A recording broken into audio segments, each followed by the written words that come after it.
We're always told City Hall is supposed to be a glass house, right? A place where the public's business is done out in the open. But a series of recent events in Vancouver suggest a very different story might be unfolding behind those closed doors. So what is really going on? That's the big question we're digging into in this explainer. We're going to look at 3 incidents that, on the surface, seem totally separate, but when you start connecting the dots, you have to wonder. So what are these controversies? Well, we've got a pretty wild story about bribe offers and a huge conflict of interest. Then, a bombshell report on secret meetings held by the mayor and council. And to top it all off, a really controversial plan that could put public parks at risk. So yeah, let's get right into it. All right, first up, the inspector scandal. And this is one of those stories that honestly probably would have stayed buried forever if a whistleblower, someone right inside the city's building inspection department, hadn't decided to finally speak up. Get this, for 10 years, a city building inspector was allowed to have a major ownership stake in a private company. Now, what's the big deal, you ask? Well, the problem is he and his own team were the ones supposed to be inspecting that very same company's work. A massive conflict of interest, just sitting there in plain sight. And what this timeline reveals is just how long this was an open secret. Concerns were first flagged with management all the way back in 2015. But nothing was really formally documented or fixed. Even when the city updated its policy, the employee just didn't comply. It took until 9 years later for a whistleblower to finally force a real investigation.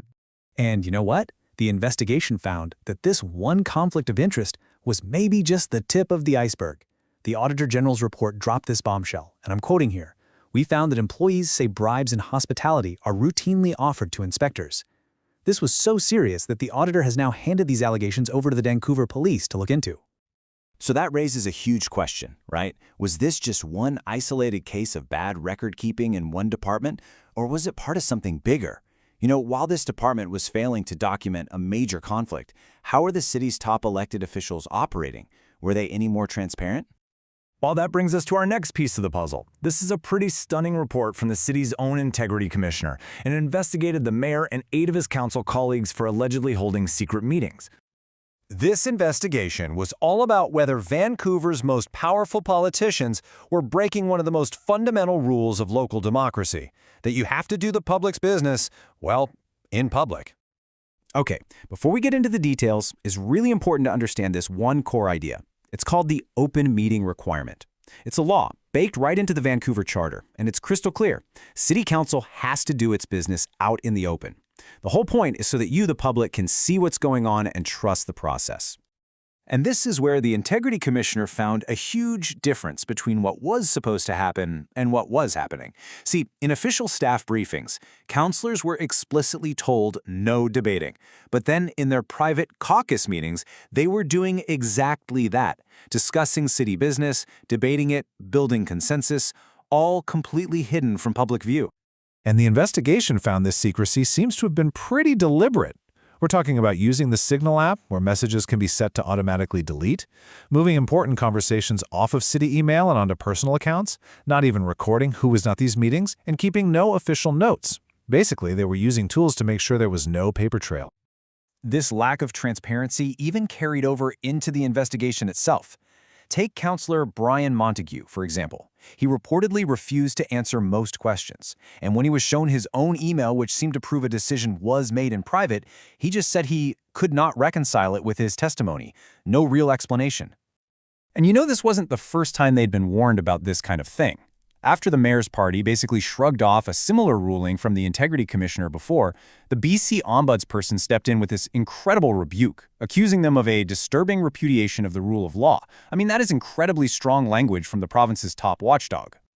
So, what happens when you take this pattern of secrecy and apply it to a massive city-altering policy decision? Well, that brings us to the really controversial plan to get rid of Vancouver's Park Board, which has been an elected body for over a century.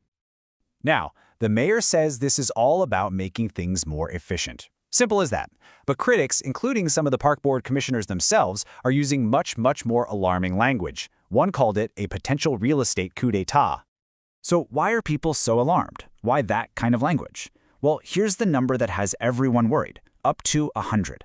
That's how many of Vancouver's parks, according to a former commissioner, are not legally protected as permanent. The fear is that if you get rid of the elected park board, you create a loophole that a future council could use to sell off that public land. And listen, we're not just talking about some small, forgotten patches of grass here. The list of these unprotected spaces includes parts of some of the city's most famous, most beloved parks. We're talking about chunks of Jericho Beach, parts of Sunset Beach, places that are iconic to Vancouver.